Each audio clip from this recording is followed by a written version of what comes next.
You may have heard of Ollama by now, a popular platform for running different language models on your local machine, acting as a bridge with quick access to almost 100 different open source models, including Llama 3 from Meta, Phi 3 from Microsoft, Aya 23 from Cohere, the Gemma models from DeepMind, Mistral, and many others. After installation, you can run any of those models on your laptop without an internet connection, and you can customize them as well. There's also an API. Here's how it looks after it's been installed. Let's test it out using the top performing open source model, Llama 3, comparing that to GPT-4 and to Gemini on 3 difficult questions. Question number 1. What is Minkowski distance, and how does that relate to Euclidean distance? Here's GPT-4o. A very good answer. Starting first with a clear definition. It gives the actual formula, and it defines the terms in the formula. It answers the question about Euclidean distance, correctly describing that as a special case of Minkowski where p equals 2. It adds additional information for context and then summarizes. I'd say that's 5 out of 5. Here's Gemini. It describes Minkowski distance in words without a formula, which is okay because we didn't specifically ask for a formula. And it answers the question about Euclidean distance, correctly describing that as a special case of Minkowski where p equals 2. And it gives a summary. It also offers suggestions for further reading, but the links for those are broken. So let's give it a 4.5 because of the broken links. Here's Ollama, loading locally on PowerShell. It looks like it's trying to show the formulas like GPT-4o did, but they're not rendering as expected, at least in PowerShell. Maybe they'd work in a browser, I don't know. The answer starts off well, but then makes a factual mistake. You can see here, it says that as p approaches infinity, Minkowski approaches Euclidean distance. That's not correct. As p approaches infinity, Minkowski approaches Chebyshev distance, not Euclidean. Earlier, it stated that p equals 2 for Euclidean distance. So, 2 parts of the same reply contradict each other. So, let's give it a 2 due to the contradiction and the mistake. Next question. What is a prebendary? And in particular, who was the prebendary named Gedeon of Rieti? Here's GPT-4o. It definitely knows what a prebendary is. That's a clergyman who receives money from the church as part of an endowment. Often, in writings from the Middle Ages, people with this title are depicted as wealthy clergymen who are not too deeply spiritual. We also get a very good answer to the sub-question about Gedeon of Rieti.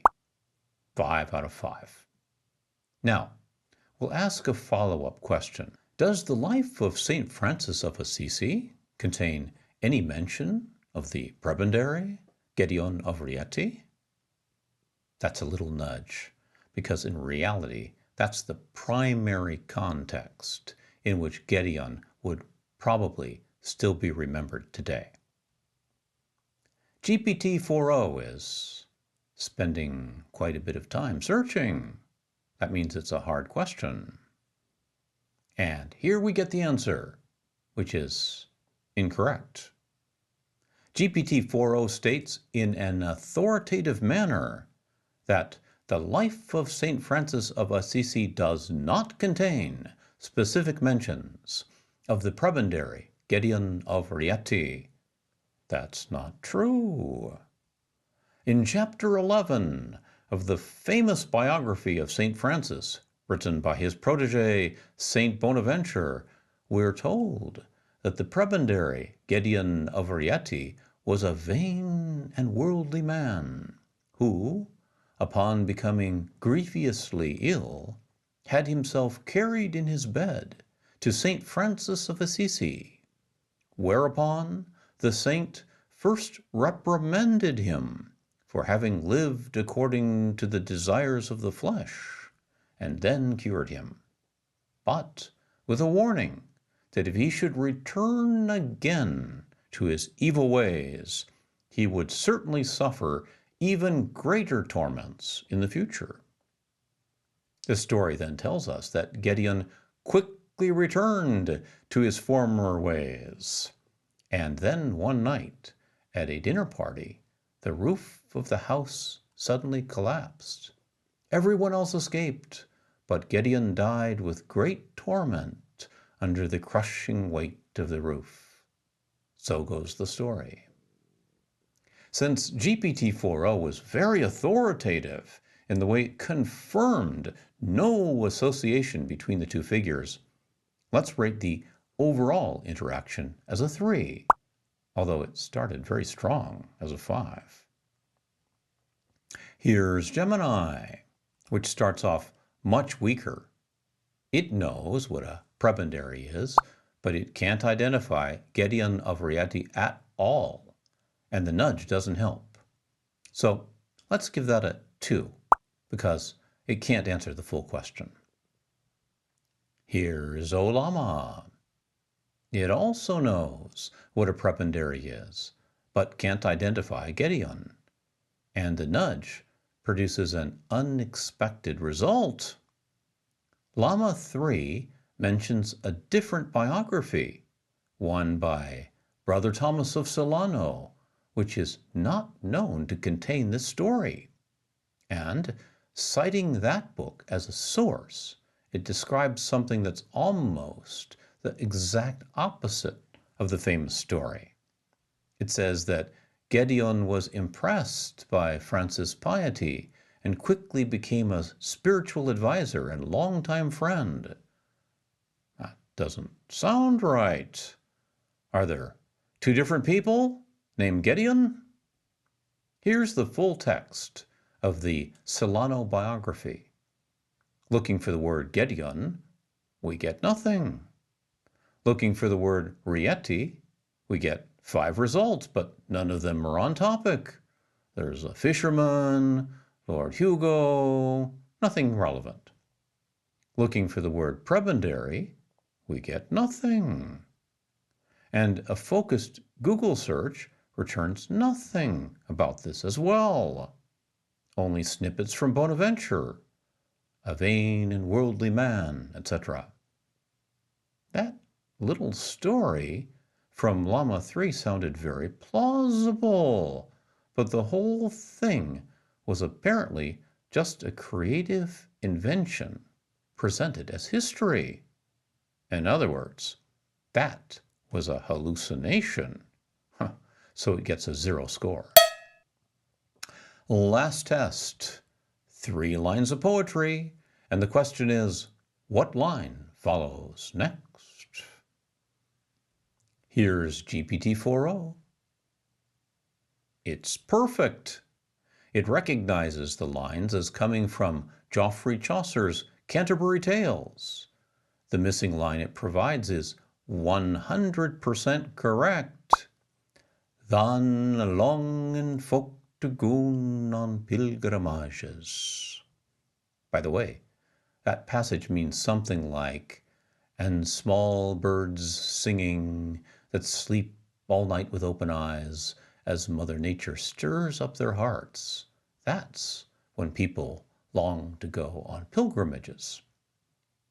GPT-4o also correctly links the idea of springtime and starting out on a pilgrimage. So that's 5 out of 5.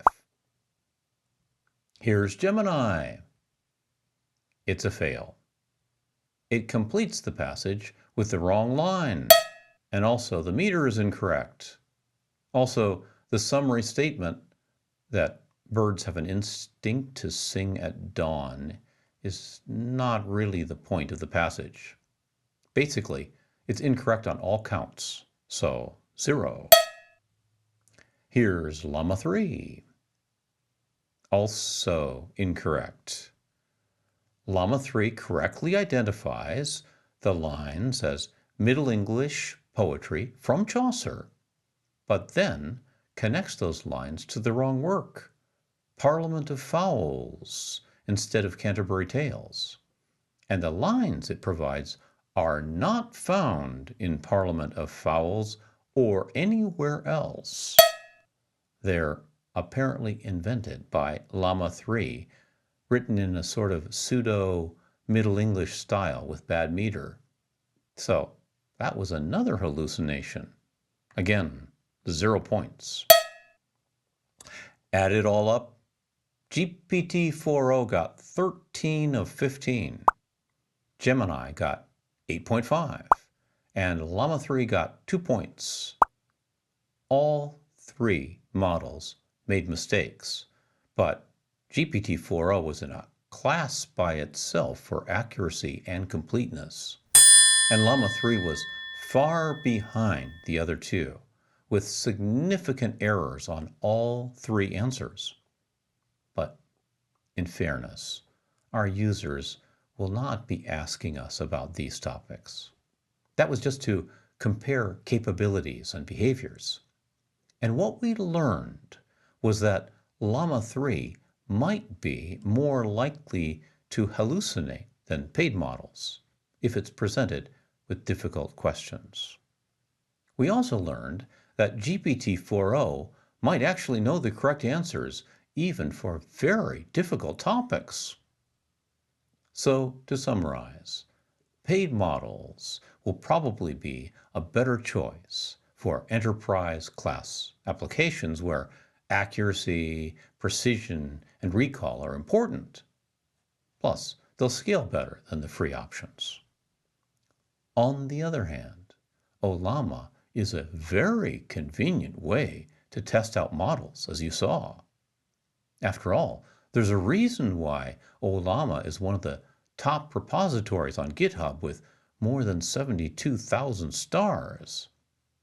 And despite the issues we saw, models like Llama 3 might be quite okay for simple questions like an employee chatbot for human resources, for example, or L1 support for a help desk. Meanwhile, I hope you got good insight from seeing how that played out. We'll be using Ollama again soon for sure.